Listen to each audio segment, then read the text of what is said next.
बिस्मिल्लाहिर्रहमानिर्रहीम। जैसे कि पिछले व्लॉग में मैंने आपको बताया कि बेड़ लंगा में हम लोग फंस गए, हमें बाकायदा टेलीफोन कॉल करके बुलाया गया, कोई नामालूम मुल्ज़मान थे और हम पे फायरिंग हुई। अल्लाह ताला ने मेरी और मेरे साथियों की जान बचाई।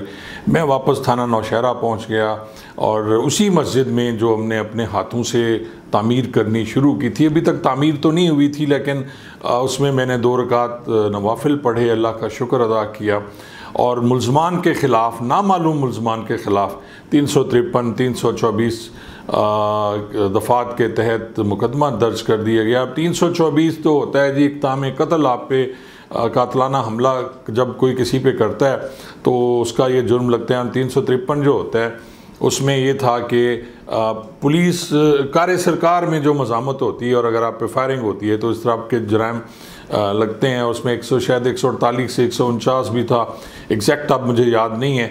तो ये मुकदमा दर्ज हो गया।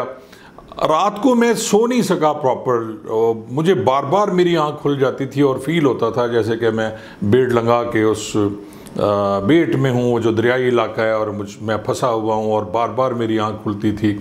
बेचैन रहा पूरी रात और गुस्सा भी बड़ा था कि किसी ना किसी तरीके से उन मुल्ज़मान तक पहुंचा जा सके जिन्होंने हमें बुलाया और हम पे फायरिंग की। ये बहुत बड़ी दिल गुर्दे की बात थी। उस इलाके में ये पहली दफ़ा हुआ था कि किसी को बुला के, और ख़ास तौर पे SHO और इंचार्ज चौकी को बुला के उनको एम्बुश करने की कोशिश की गई और उन पे फायरिंग की गई। ऐसा वाक़या इससे पहले शायद भावलपुर की तारीख़ में नहीं हुआ था। एक वाक़या जो हुआ था चौधरी सादिक मरहूम वाला, उसमें भी एम्बुश किया गया था उन्हें। और मैं जैसा कि मैं इसमें पहले भी डिस्कस कर चुका हूँ कि जी एम्बुश में और जब कुछ मुल्ज़िम छुप के आपकी खातिर बैठे होते हैं तो उसमें बचने के बहुत कम चांसेस होते हैं, लेकिन अल्लाह ताला ने बड़ी रहमत फरमाई और हम लोग बच गए। अगली सुबह जल्दी उठ के मैं चौकी हथेजी पहुँचा। मिराज वहाँ मौजूद था, ASI। तो मिराज से हम आपस में फिर गैर गवैड किया। मैंने सारे जो वहाँ के पुराने कांस्टेबलान थे उनको भी बुला लिया और अब डिस्कस हमने ये करना था कि ये कौन हो सकते हैं। जैसे कि मिराज ने बताया कि छल्लू वाली बात वो कुछ दिल को लगी और मैंने वहाँ एक जो पुराना कांस्टेबल था उसको भेजा कि जाके वो छल्लू के घर में पता करे कि छल्लू घर है या नहीं है।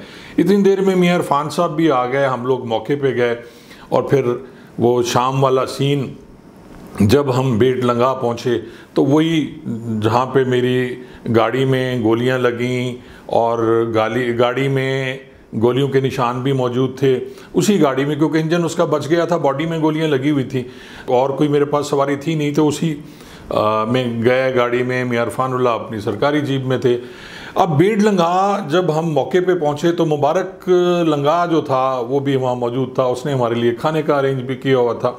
ये रिवायत है उस इलाके की, दरियाई इलाके की और देहाती इलाके की, कि इलाके में जब कोई अफसरान आते हैं तो उनके लिए खाना वगैरह ज़रूर अरेंज किया जाता है। लेकिन कोई चीज़ करने को दिल नहीं कर रहा था, बड़ा बेचैन था मैं कि यार ये मेरे साथ हुआ क्या है। अब ये इज़्ज़त का मसला था, अगर मैं वो मुल्ज़मान नहीं ढूंढ पाता तो शायद मुझे उस थाने पे रहने का हक भी ना होता। मियां इरफानुल्लाह ने मौका देखा और वहाँ हमें कुछ 6 या 7 लोगों के पाँव नज़र आए, खुर्रे जिनको कहते हैं आम लफ्ज़ में। ये जो देहाती लोग होते हैं और दरियाई इलाके के और ख़ास तौर पे चोलिस्तान के लोग जो होते हैं, ये खुर्रे पे बड़ा डिपेंड करते हैं। ये जब भी इनकी कुछ चोरी होती है तो ये उनके जो नक्शे पाँव होते हैं चोरों के, और उसमें उनके जानवर लेके जाते हैं, तो ये सब को ट्रेस करते हैं और एन उस जगह पहुँच जाते हैं जहाँ के चोरी का माल या कोई चीज़ गई हो। अब खुरे रवां किए, कुछ 7 लोगों के ये खुरे थे, उनके नक्शे पा थे, तो वो रवाना हुए। लेकिन आगे जाके क्योंकि रेतली ज़मीन थी, शायद हवा भी रात को चलती रही या कुछ ऐसा हुआ कि जी खुरे रवाना हो सके और पता नहीं चल सका कि जी ये लोग किधर गए हैं। शायद आके मोटरसाइकिलों पे चले गए। तो इसको जब वापस आए तो रौंद चेक किए तो वो 2500 नहीं बल्कि 3000 रौंद थे जो हम पर फायर हुए थे।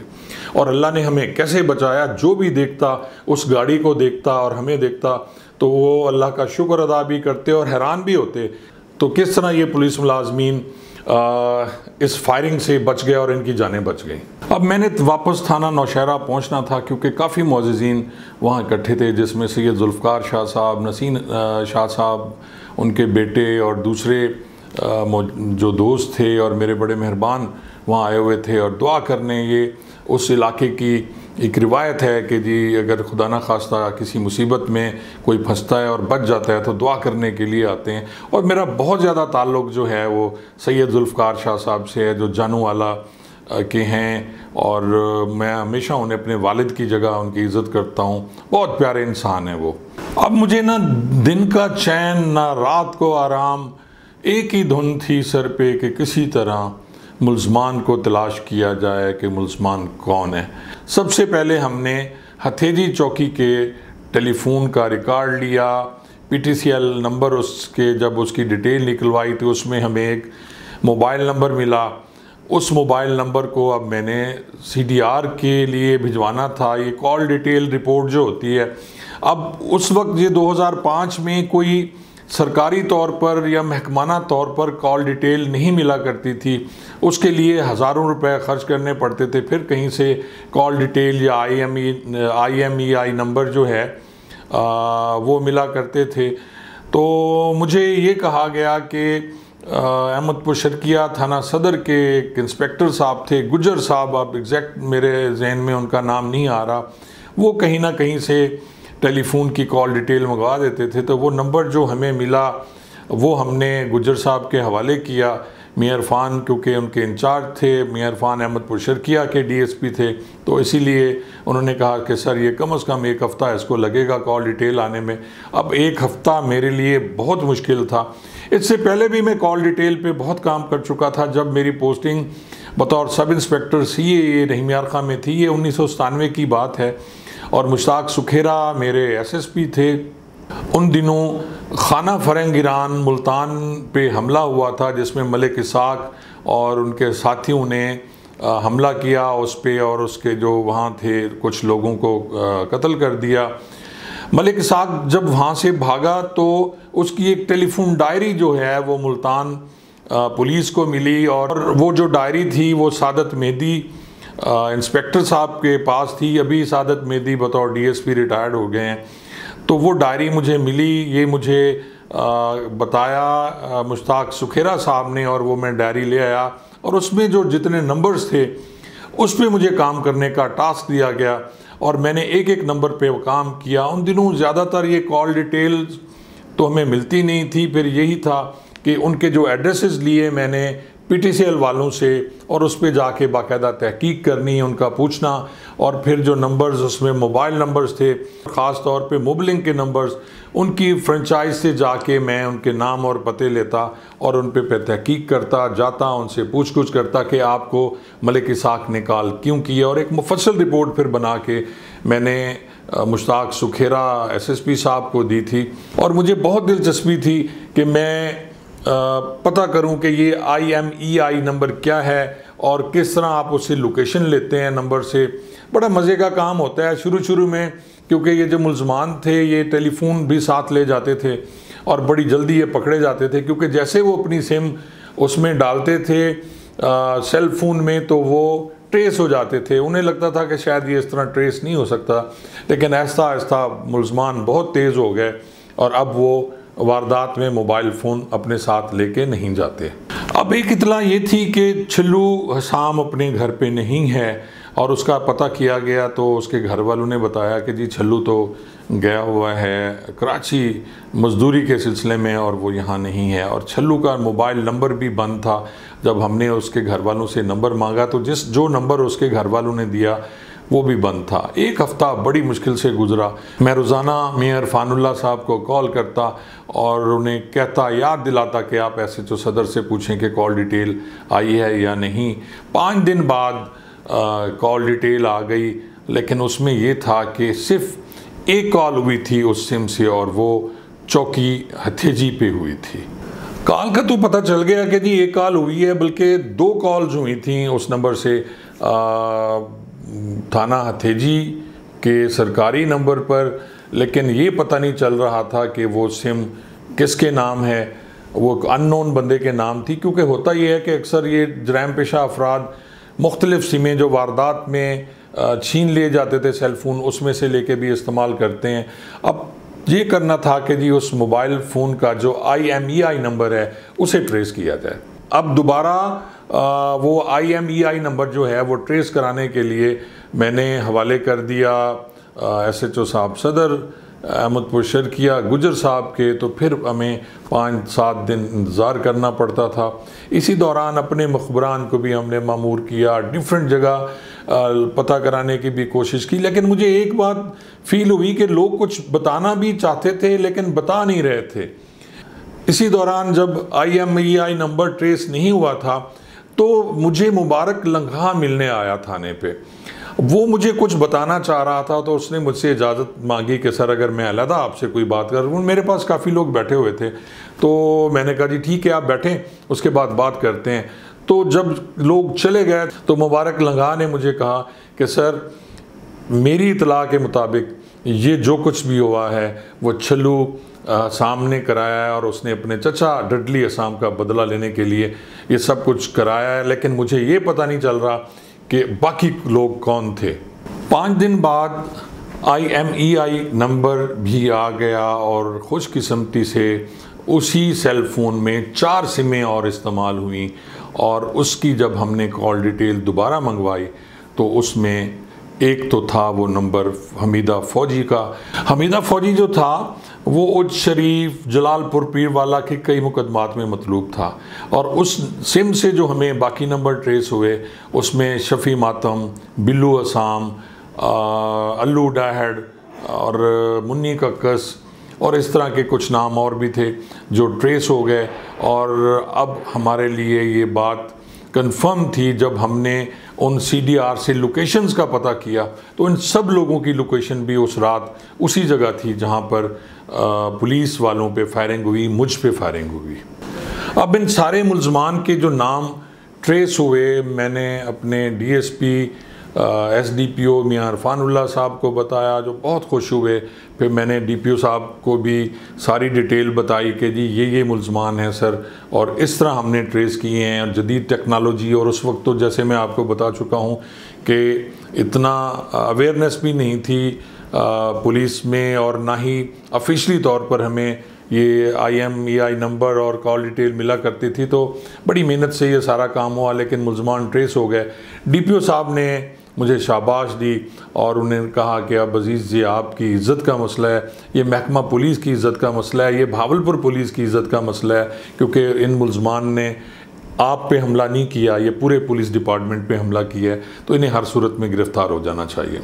उन दिनों MNA उस इलाके के मलिक आमिर यार वारन थे, खालिद वारन MPA थे और दोनों से मेरा बहुत ताल्लुक़ था क्योंकि मेरे वालिद मोहतरम और आमिर यार वारन के वालिद भी बहुत अच्छे दोस्त थे और मैंने उनसे मदद लेनी चाहिए क्योंकि मलिक आमिर यार वारन का उस इलाके में बहुत ज़्यादा होल्ड था। इस सिलसिले में मैं इस्लामाबाद पार्लियामेंट लॉजेस में मलिक आमिर यार वारन से मिला और उन्होंने भी मुझसे वादा किया कि वो छल्लू असाम को बुला के पेश करा देंगे और उन्होंने अपने ज़राए से छल्लू असाम का मोबाइल नंबर ट्रेस कराया और मेरी मौजूदगी में उन्होंने छल्लू असाम से बात की और उसे कहा कि तुम पेश हो जाओ, तुम्हें तुम्हारी जान बख्शी होगी, तुम्हें बिल्कुल कुछ नहीं कहा जाएगा। लेकिन छल्लू असाम पेश होने पे बिल्कुल तैयार नहीं था। उसने वादा ज़रूर किया मलिक आमिर यार वारन से कि वो कुछ अरसे बाद पेश होगा, लेकिन उसने यही कहा कि जी वो इसमें बिल्कुल बेगुनाह है और वो इस वारदात में शामिल नहीं है। मैंने सारी डिटेल जो बताई कि ये लोकेशंस है इसकी और ये सारे लोग उस वक्त इकट्ठे हैं और जब मुझ पर फायरिंग हुई है, और वजह अनाज भी है कि इसका चचा डडली पुलिस मुकाबले में मारा गया। वो वहाँ डकैती करने गया था, कोई हज करने तो नहीं गया हुआ था। अब डकैती के दौरान में अगर कोई मुलजिम मारा जाता है तो उसका बदला तो कहीं नहीं बनता। पुलिस भी थी, अवाम भी थी, लेकिन ये वजह तो नहीं है ना कि जी आप इसको लेके पुलिस पे हमला कर दें। मलिक आमिर यार वारन ने मुझसे वादा किया कि वो पूरी कोशिश करेंगे कि किसी ना किसी तरीके से छल्लू असाम को आपके पेश करा दिया जाए। मैं इस्लामाबाद से वापस आ गया और भरपूर कोशिश थी क्योंकि पहला हमारा टारगेट था छल्लू असाम, फिर अल्लू डाहड़ और बिल्लू असाम और बाकी जो उस इलाके थे, ये सारे अपने घरों से भागे हुए थे। ये उन दिनों की बात है जब बोस्न गैंग का बहुत राज था अलीपुर और उस इलाके में, जो अगवा बरा तवान की वारदातों में बहुत मशहूर था और वहाँ इलाके से लोगों को अगवा कर लिया जाता था और बोसन गैंग का एक नाम था। ये हमीदा फ़ौजी बाज़ात उस बोसन गैंग में भी जाके वारदात करता था। शफ़ी मातम ने एक अलहदा अपना गैंग बनाया हुआ था, ये भी बोसन गैंग के साथ जाके कभी कभी वारदात करते थे। कच्चे के ये बादशाह थे जलालपुर पीरवाला के इलाका में, और ख़ास तौर पे कच्चे के इलाका में लोग इनसे बहुत तंग। एक दिन मुझे मुखबिर ने इतला दी कि छल्लू असाम जो है वो कराची से आ रहा है, लेकिन उसने मुल्तान उतरना है बस से, बस का नंबर भी दिया गया। मैंने ये सारी इन्फॉर्मेशन DPO भावलपुर से शेयर की और उन्होंने मुझे इजाज़त दी कि आप मुल्तान चले जाएं और रेड करें, अगर हो सकता है कि छल्लू आपको मिल जाए, क्योंकि ये हमेशा किसी भी SHO को रेड करने के लिए अगर दूसरे ज़िले में रेड के लिए जाता है तो अपने DPO के नोटिस में देना बहुत ज़रूरी होता है। मैं गया अपने साथ कुछ मुलाजमीन लेके, एक मुखबिर भी मेरा साथ था, और हमने सारा दिन लारी अड्डा मुल्तान पे इंतज़ार किया। शाम को हम मायूस हो गए, लेकिन छल्लू असाम वहाँ नहीं आया। हो सकता है उसे शक हो गया हो, या वो आया ही ना हो, या ये भी हो सकता है कि मुखबिर गलत हो। अब मुल्तान में भी हमें नाकामी हुई, कुछ दिन गुजर गए। मैं बड़ा परेशान था और समझ नहीं आ रही थी क्या करूँ, मैं किस तरह इन मुलजमान को गिरफ़्तार करूं। अपनी पूरी कोशिश कर रहा था मैं, मुखबरान मामूर किए, और जहाँ जहाँ से भी कोई इतला मिलती थी वहाँ हम लोग जाते थे और पता करते थे। अब समझ नहीं आ रही थी कि इन तमाम मुलजमान को आसमान निगल गया या ज़मीन खा गई। एक दिन मैं अपने थाने पे बैठा हुआ था कि मिराज ASI मेरे पास आया। बड़ा खुश था मिराज ASI। इसी दौरान मिराज ASI का ट्रांसफ़र थाना नौशहरा हो चुका था और उसकी जगह पे Liaquat Gill sub inspector in charge चौकी तेजी तैनात हो गए थे। लियाकत गिल भी बड़ा तगड़ा और दिलेर अफसर था और बड़ा कॉम्पिटेंट अफसर जो उसे लगाया DPO साहब ने। मिराज को अपने पास मैंने इसलिए लगवा लिया था कि हम एफर्ट करें इकट्ठे होके, क्योंकि बार बार मुझे फिर चौकी हथेजी पे जाना, वहाँ पे उसे मीटिंग करनी और डिस्कस करना होता था। तो अब मिराज मेरे साथ था और हम लोग मुलजमान को तलाश कर रहे थे। और जैसे मैंने बताया कि मिराज आया तो उसके चेहरे पे खुशी थी और उसने मुझे बताया कि सर छल्लू असाम रात का घर आया हुआ है और हो सकता है आज वो निकले अपने घर से। तो मैंने कहा उसके घर पे रेड करें, तो उसने कहा नहीं सर, घर पे रेड नहीं करना, क्योंकि अगर हमने घर पे रेड किया तो एक तो आबादी बहुत ज़्यादा है और वहाँ पे रेड किया तो वो निकल जाएगा, क्योंकि सारी वहाँ असाम कौम बैठी हुई है, तो उन्होंने बड़े आराम से छुपा लेना है और उसको भगा देना है। तो हम ये करते हैं कि रात को कोई नाका लगा लेते हैं डिफरेंट जगहों पे और इंतज़ार करते हैं। मिराज की ये बात मुझे बड़ी पसंद आई। मैंने उसकी तजवीज़ पे अमल करते हुए रात को रेडिंग पार्टी तरतीब दी। उसमें ये था कि 3 बेसिकली इलाके हैं जहाँ से अगर ये असाम निकलते हैं तो या भिंडा वैस के ज़रिए जाएंगे वो, या फिर अहमदपुर शर्किया जाएंगे। भिंडा वैस से होते हुए जलालपुर पीरवाला जाना होता था। तो ज़्यादातर इनका रुख उधर रहता था, क्योंकि शफ़ी मातम उस इलाके में था और वहाँ ये वारदात करने के लिए जाया करते थे। तो अब हमने नाका लगा लिया। रात को मैं और लियाकत गिल हम लोग भिंडा वैस के करीब जो सड़क जा रही थी जलालपुर पीरवाला की तरफ, उस पर बैठ गए। मिराज को हमने कहा कि वो चला जाए अहमदपुर शर्किया वाली रोड पे और वहाँ नाका लगा लें। नफरी की भी कमी थी, जैसा कि आपको पता है कि जी पुलिस की जो नफरी है वो कमी भी है उस नफरी की, और इन इलाकों में 15-15 कांस्टेबलान होते थे जिनके ज़रिए हम काम करते थे और मैनेज करते थे। बाकी नफरी VVIPs की ड्यूटी और दीगर ड्यूटियों पे मामूर होती है। तो जितनी भी नफरी थी हमने उसमें मैनेज किया और अब हम लोग नाकाबंदी करके इंतज़ार कर रहे थे कि कब छल्लू असाम आए और हम उसे गिरफ़्तार कर सकें। अब जलालपुर रोड पे मैं, लियाकत सब इंस्पेक्टर, लतीफ़ ड्राइवर और हमीद कांस्टेबल, हम 4 लोग वहाँ मौजूद थे। नफरी, जैसे मैं पहले बताया कि नफरी कम थी और हम लोग इंतज़ार कर रहे थे। मैंने लियाकत को मशवरा दिया कि यहाँ से कोई लकड़ी उठा के हम सड़क पे रख लेते हैं, ताकि अगर वो लोग आएँ तो ये समझे कि यहाँ कुछ डाकू बैठे हुए हैं, क्योंकि उस रोड पे अक्सर वारदातें होती थी। जैसे कि मैं पहले भी आपको बता चुका हूँ कि वहाँ गेदड़ी गैंग भी ऑपरेट कर रहा था, क्योंकि जफरी गेदड़ी गैंग भी इसी जगह पे खड़े होकर अक्सर वारदात करता था। तो ये जो डाकू होते हैं इन्हें पता होता है कि कौन किस जगह पे खड़े होकर वारदात करता है, तो इस तरह उन्हें शक भी नहीं होगा कि पुलिस मौजूद है। सरकारी गाड़ी मैंने मोड़ में एक साइड में बिल्कुल थोड़ा दूर करके खड़ी कर दी और मेरे पास अपनी कलाशन थी और दूसरी कलाशन कोफ मैंने लतीफ़ ड्राइवर को दे दी। मैं हमेशा ड्राइवर से भी काम लेता था। रहीम यार खां में जैसे नज़ीर नियाज़ी मेरा ड्राइवर था, लेकिन बेहतरीन गनमैन था मेरे साथ। वो हमेशा कलाशन लेके जब मैं रेड पे जाता था तो साथ चलता था। अब मैं लियाकत सब इंस्पेक्टर, लतीफ़ हेड कांस्टेबल और हमीद कांस्टेबल वहाँ बैठे इंतज़ार कर रहे थे। रात ऐसा ऐसा गुजर रही थी और उसके साथ ही बेचैनी बढ़ती जा रही थी। और आप अंदाज़ा लगा सकते हैं कि वो बेचैनी किस तरह होगी कि वो लोग जिन्होंने हमारी जान लेने की कोशिश की और उनमें से एक आदमी अभी आ रहा है और उसको हमने गिरफ़्तार करना है, तो मेरी बेचैनी को आप बेहतर तरीके पर समझ सकते हैं।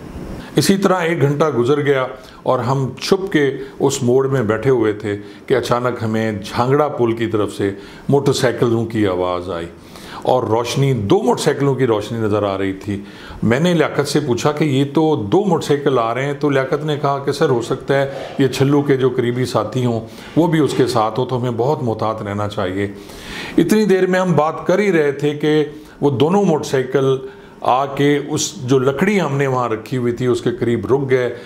मोटरसाइकिल जो ही लकड़ी के पास आके रुके तो हमें नज़र आया मोटरसाइकिलों की रोशनी में कि जी 4 लोग हैं जिन्होंने शालें ओढ़ी हुई हैं और उन्होंने उनमें से 2 ने लकड़ी हटाने की कोशिश की। तो मैंने लियाकत को कहा इन्हें आवाज़ दे के पूछे कि ये कौन है। लियाकत ने उन्हें आवाज़ दे के पूछा कि कौन हो, तो उनकी तरफ से फौरी तौर पे एक ब्रस्ट मारा गया और अल्लाह की मेहरबानी कि हम उससे बच गए। मेरे साथ बैठे हुए लतीफ़ ड्राइवर ने भी जवाबी ब्रस्ट मारा, जिसमें से एक आदमी वहीं गिर पड़ा और बाकी तेज़ी से भागे और मोटरसाइकिल पर चढ़कर वापसी झांगड़े की तरफ रवाना हो गए। मैंने लतीफ़ को कहा कि गाड़ी निकाले और हमने इनका पीछा करना है। जैसे रोड पे आया तो वहाँ एक शख्स गिरा हुआ था और उसके पास कलाशनकोफ थी। हमीद कांस्टेबल को मैंने वहाँ रोका। इतनी देर में लतीफ़ गाड़ी लेके आ गया। मैं और लियाकत गाड़ी में बैठे और तेज़ी से हम मोटरसाइकिलों का पीछा करने लगे। वायरलेस पे भी मैंने इतला कर दी, वायरलेस कंट्रोल भावलपुर को और हतेजी चौकी को कि जी इस तरह 3 लोग जो हैं वो 2 मोटरसाइकिलों पे यहाँ से भागे हैं और नाकाबंदी की जाए। मिराज के पास भी गाड़ी थी और उसको भी वायरलेस पे इतला मिल गई और सब ने राजर कर दिया। अब हमारी जो सरकारी गाड़ी है वो उन मोटरसाइकिलों के पीछे थी और आपको पता है जैसे सरकारी गाड़ियों के क्या हालात होते हैं पुलिस वालों के, जितना भी तेज़ उन्हें भगा लो वो भाग नहीं रही थी। और थोड़ी देर बाद वो जो दोनों मोटरसाइकिल थे वो हमारी नज़रों से ओझल हो गया। वायरलेस में पूरे ज़िले में क्योंकि इतला हो चुकी थी, हमें ये भी ख़तरा था कि वहाँ अकेला कांस्टेबल हम हमीद छोड़ के आएँ तो हो सकता है कि कुछ लोग वहाँ आके उसे ना नुकसान पहुँचा दें। मैं, लियाकत सब इंस्पेक्टर और लतीफ़ ड्राइवर वापस उस जगह पे पहुंच गए जहां पे मुकाबला हुआ था और हम पे फायरिंग हुई और लतीफ़ की जवाबी फायरिंग से एक मुलजिम मारा गया। वहां पहुंचे तो हमीद कांस्टेबल मुझे काफ़ी खुश नज़र आया और जब पूछी मैंने वजह उससे तो उसने बताया कि ये छल्लू असाम है जो मुकाबले में मारा गया है। मेरी भी खुशी की कोई इंतहा ना थी। एक ऐसा डाकू और एक ऐसा इंसान जिसने हमारी जान लेने की कोशिश की वो पुलिस मुकाबले में मारा गया। मैंने फौरी तौर पर ये इतला अपने DPO आरिफ नवाज़ साहब को दी, मियां इरफानुल्लाह साहब को इतला दी, जिन्होंने मुझे इस सारी कार्रवाई पर शाबाश दी। अब बकिया कार्रवाई जो थी वो लियाकत गिल सब इंस्पेक्टर ने करनी थी। उसने वहाँ नक्शा सूरत हाल मुरतब किया और छल्लू असाम की लाश जो है वो पोस्टमार्टम के लिए अब उसने भिजवानी थी। मैं वापस थाना नौशहरा आ गया और बाकी कार्रवाई के लिए लियाकत गिल सब इंस्पेक्टर वहीं रह गया। छल्लू असाम मुकाबले में मारा गया था। हमें उसके मारे जाने की खुशी भी थी, लेकिन एक टेंशन और बढ़ गई थी कि अगर वो गिरफ़्तार हो जाता तो उसके ज़रिए हम शफ़ी मातम और दीगर मुल्ज़मान तक पहुंच सकते। और इसमें सबसे ख़तरनाक मुल्ज़िम था वो हमीदा फ़ौजी था, क्योंकि वो इंतहाई चालाक मुल्ज़िम था और ये सारी प्लानिंग जो बनी थी वो भी हमीदा फ़ौजी ने बनाई थी। उसी ने टेलीफ़ोन किया, उसी ने सबको इकट्ठा किया और इसके बाद अगला जो मेरा टारगेट था वो हमीदा फ़ौजी था।